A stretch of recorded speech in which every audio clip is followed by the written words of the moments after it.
SHK production کے ناظرین السلام علیکم۔ ناظرین، آج میں آپ کو سلطان صلاح الدین ایوبی رحمۃ اللہ علیہ کا ایک بہت خوبصورت واقعہ سنانے والا ہوں۔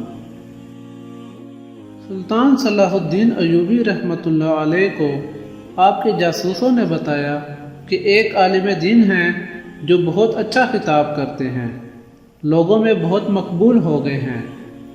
سلطان نے کہا، آگے کہو۔ جاسوس بولے، کچھ غلط ہے جسے ہم محسوس کر رہے ہیں مگر الفاظوں میں بیان نہیں کر پا رہے۔ سلطان نے کہا، جو بھی دیکھا اور سنا ہے بیان کرو۔ جاسوس بولے کہ وہ کہتے ہیں کہ نفس کا جہاد افضل ہے، بچوں کو تعلیم دینا ایک بہترین جہاد ہے، گھر کی ذمہ داریوں کے لیے جد و جہد کرنا ایک جہاد ہے۔ سلطان نے کہا، تو اس میں کوئی شک ہے؟ جاسوس نے کہا کہ انہیں کوئی شک نہیں، لیکن اس عالم کا کہنا ہے کہ جنگوں سے کیا ملا، صرف قتل و غارت۔ جنگوں نے تمہیں یا تو قاتل بنایا یا مقتول۔ سلطان بے چین ہو کر اٹھے، اسی وقت عالم سے ملنے کی ٹھانی۔ ملاقات بھیس بدل کر کی اور جاتے ہی سوال کر دیا کہ جناب ایسی کوئی ترکیب بتائیے کہ بیت المقدس کو آزاد اور مسلمانوں کے خلاف مظالم کو بغیر جنگ کے ختم کروایا جا سکے۔ عالم نے کہا، دعا کریں۔ سلطان کا چہرہ غصے سے لال ہو گیا۔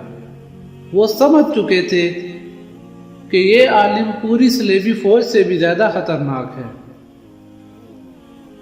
سلطان نے سب سے پہلے اپنے خنجر سے اس عالم کی انگلی کاٹ دی۔ وہ بری طرح چیخنے لگا۔ اب سلطان نے کہا کہ اصلیت بتاتے ہو یا گردن بھی کاٹ دوں۔ پتہ چلا کہ وہ سفید پوش عالم ایک یہودی تھا۔ یہودیوں کو عربی بخوبی آتی تھی، جس کا اس نے فائدہ اٹھایا۔ سلطان نے پایا کہ اس کے جیسا درس اب خطبوں میں عام ہو چلا تھا۔ بڑی مشکل سے یہ فتنہ روکا جا سکا۔ یہ فتنہ اس وقت بھی پوری آب و تاب سے رواں دواں ہے۔ آخر کیوں لوگ اسلام کو بدھزم بنا دینا چاہتے ہیں، جبکہ کھلی حقیقت ہے کہ ظالم کا سامنا کیے بغیر ظلم کا مداوع ہو جائے یہ ممکن ہی نہیں۔ تو ناظرین، اگر آپ کو میری یہ ویڈیو اچھی لگی تو اس کو لائک کریں، شیئر کریں اور میرے چینل کو سبسکرائب کریں۔ ملتے ہیں نیکسٹ ویڈیو میں۔ اللہ حافظ۔